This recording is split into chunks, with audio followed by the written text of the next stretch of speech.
Hi friends, welcome to ದಿವ್ಯ ರವಿರಿಷ್ಕಾ log. ಇವತ್ತು ಮಂಗಳೂರು ಸ್ಟೈಲ್ನಲ್ಲಿ ನಾನು ಮಾಲ್ಪುರಿ ಹೇಗೆ ಮಾಡೋದು ಅಂತ ನಿಮಗೆ ತೋರಿಸಿಕೊಡ್ತಾ ಇದ್ದೀನಿ. ಈಗ ನಾನು ಒಂದು ಚಿಕ್ಕದು ಬಾಲ್ ತಗೊಂಡಿದ್ದೇನೆ, ಬನಾಲೆ ಥರ ಚಿಕ್ಕದು.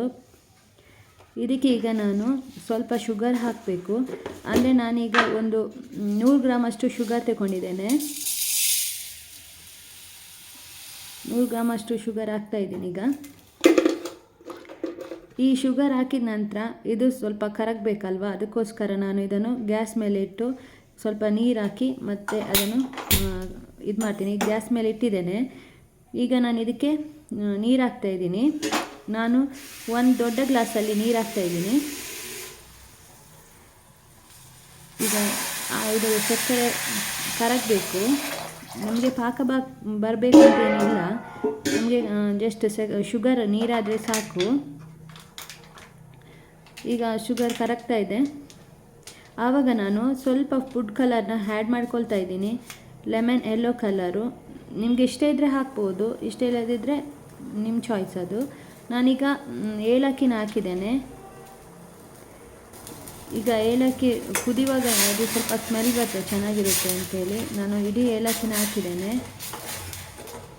ಇವಾಗ ಇದು ಸಕ್ಕರೆ ಕರಗ್ತಾ ಇದೆ.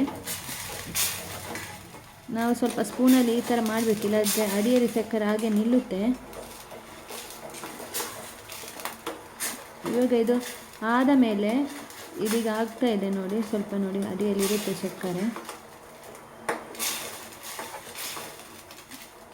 ಇವಾಗ ಇದನ್ನು ನಾವು ಸ್ವಲ್ಪ ಇದು ಕೂಲ್ ಆಗುವವರೆಗೆ ಇಟ್ಕೋಬೇಕು. ಹಾಗೆಯೇ ಗ್ಯಾಸ್ನ ಆಫ್ ಮಾಡ್ಕೊಂಡ್ಮೇಲೆ ನಾವು ಇದನ್ನು ಸ್ವಲ್ಪ ಕೂಲ್ ಆಗಬೇಕಿದು. ಇವಾಗ ನಾನು ಗ್ಯಾಸ್ ಆಫ್ ಮಾಡ್ತಾಯಿದ್ದೀನಿ, ಕೂಲ್ ಹಾಕ್ಲಿಕ್ಕೆ ಇಡ್ತಾ ಇದ್ದೀನಿ.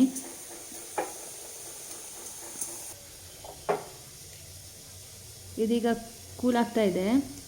ಆವಾಗ ನಾನು ಸ್ವಲ್ಪ ಕೂಲಾಗಿ ಆಯ್ತಿದ್ದು. ಈಗ ನಾನು ಇದಕ್ಕೆ ಸಾಲ್ಟ್ ಹಾಕ್ತಾಯಿದ್ದೀನಿ. ಸ್ವಲ್ಪ ಅರ್ಧ ಟೀ ಸ್ಪೂನಷ್ಟು ಮಾತ್ರ ಸಾಲ್ಟ್ ಹಾಕಿದ್ದೇನೆ, ರುಚಿಗೆ ಮಾತ್ರ ಸ್ವಲ್ಪ. ಇವಾಗ ನಾನು ಒಂದು 1/4 kg ಅಷ್ಟು ಮೈದಾ ತಗೊಂಡಿದ್ದೇನೆ ಅಷ್ಟೇ. ಈ ಮೈದಾನ ಈ ಶುಗರ್ ಸಿರಪ್ ಇದೆಲ್ಲ, ಇದಕ್ಕೆ ನಾನು ಆ್ಯಡ್ ಮಾಡ್ಕೊಳ್ತಾ ಇದ್ದೀನಿ. ಈಗ ಆ್ಯಡ್ ಮಾಡಿಕೊಂಡು ನಾವು ಇದನ್ನು ಸ್ಪೂನಲ್ಲಿ ಅಥವಾ ಕೈಯಲ್ಲಿ ಸಹ ಮಿಶ್ರ ಮಾಡ್ಬೋದು. ಯಾವುದೇ ಇದು ಹಿಟ್ಟು ಥರ ಇರಬಾರ್ದು, ಕ್ಲೀನಾಗಿರಬೇಕಿದು. ಹಾಗಾಗಿ ನಾವು ಕೈಯಲ್ಲಿ ಆಡಿಸಿದರೆ ಸ್ವಲ್ಪ ಕ್ಲೀನಾಗಿ ಆಗುತ್ತೆ. ಇದು ನಮಗೆ ಹಿಟ್ಟು ಥರ ಬಂದರೆ ಸಾಕು. ಇದು ಎಲ್ಲ ಚೆನ್ನಾಗಿ ಇದಾಗಬೇಕು. ಯಾವುದೇ ಹಿಟ್ಟು ಇದು ಗಟ್ಟಿ ಸಿಕ್ಕಬಾರ್ದು. ಇವಾಗ ಇದು ಆಗಿದೆ ನೋಡಿ, ಪರ್ಫೆಕ್ಟಾಗಿ ಆಗಿದೆ ಇದು. ಯಾವುದೇ ಇದರಲ್ಲಿ ಒಂಥರ ಹೇಳ್ತಾರಲ್ಲ, ಏನು ಹಿಟ್ಟು ಗಟ್ಟಿಯಾಗಿರುತ್ತಲ್ಲ, ಆ ಥರ ಏನು ಇಲ್ಲ ಇದರಲ್ಲಿ. ಈ ಥರ ಬಂದರೆ ಸಾಕು, ಈ ಥರ ಗಟ್ಟಿ ಇದ್ದರೆ ಸಾಕು. ಇವಾಗ ನಾನೊಂದು ಗ್ಯಾಸ್ ಪ್ಯಾನಲ್ಲಿ ಒಂದು ಸ್ವಲ್ಪ ಬಿಸಿ ಆಯಿಲ್ನ ಇಟ್ಟಿದ್ದೇನೆ. ಸನ್ಫ್ಲವರ್ ಆಯಿಲ್ನ ಯೂಸ್ ಮಾಡ್ಕೊಳ್ತಾ ಇದ್ದೀನಿ. ಆಯಿಲ್ ಬಿಸಿ ಆದ ತಕ್ಷಣ ನಾನಿಂತೇನೆ ಇದು ಹಾಕಬೇಕು. ನಾನು ಟೆಸ್ಟ್ ಮಾಡ್ತೀನಿ ಈಗ ಬಿಸಿಯಾಗಿದೆ ಅಂತೇಳಿ ಆಯಿಲು. ಇದು ಆಯಿಲ್ ಬಿಸಿ ಆಗ್ತಾ ಇದೆ ನೋಡಿ, ಯಾವ ಥರ ಮಾಡಿ ಗೊತ್ತಾಗುತ್ತೆ ನಮಗೆ. ಅದು ಕೆಳಗಡೆಯಿಂದ ಮೇಲೆ ಬಂದ ತಕ್ಷಣ ನಾವು ಯಾವುದಾದ್ರೂ ಐಟಮ್ ಆಗ ಎಣ್ಣೆ ಬಿಸಿಯಾಗಿದೆ ಅಂತ ಅರ್ಥ. ಇವಾಗ ಈ ಥರ ಹಾಕಬೇಕು.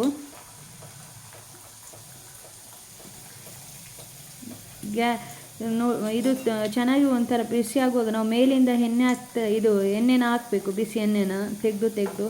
ಆವಾಗ ನಮಗೆ ಸ್ವಲ್ಪ ಅದು ಹುಬ್ಬಿದಾಗಿರುತ್ತೆ, ಒಳಗಡೆ ಚೆನ್ನಾಗಿರುತ್ತೆ. ಆಮೇಲೆ ಒಳಗೆ ಸಹ ಚೆನ್ನಾಗಿ ಬೆಂದಿರುತ್ತೆ. ಹಾಗಾಗಿ ನಾವು ಇದನ್ನೀಗ ಕೌಚ್ ಹಾಕಬೇಕು ಇನ್ನೊಂದು ಕಡೆ. ಈ ಥರ ಮಾಡ್ತಾ ಇರಬೇಕು. ಅಂದರೆ ಅದು ಸ್ವಲ್ಪ ಮೆತ್ತಗಿರುತ್ತಲ್ಲ, ಆಗ ನಮಗೆ ಕೌಚ್ ಹಾಕಿದರೆ ಹಿಟ್ಟು ಪಾಸಾದಾಗ ಆಗುತ್ತೆ ಆಚೆ. ಅದಕ್ಕೋಸ್ಕರ ಇವಾಗ ಆಗಿದೆ ನೋಡಿ, ಒಳಗೆಲ್ಲ ಚೆನ್ನಾಗಿ ಬೆಂದಿದೆ. ಇವಾಗ ನಾವು ಕೌಚ್ ಹಾಕಬೇಕು. ಇವಾಗ ಈಗ ಮಾಡಿ ನನಗೆ ಕೌಚ್ ಹಾಕ್ತಾ ಇದ್ದೀನಿ.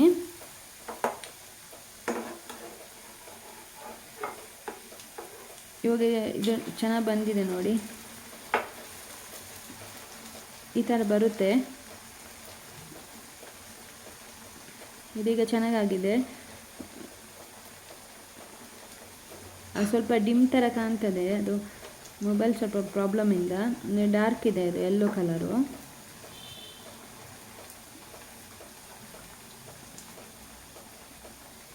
ಇದೀಗ ಇದಾಗಿದೆ, ನಾನೀಗ ತೆಗಿತಾ ಇದ್ದೀನಿ ಇದನ್ನು.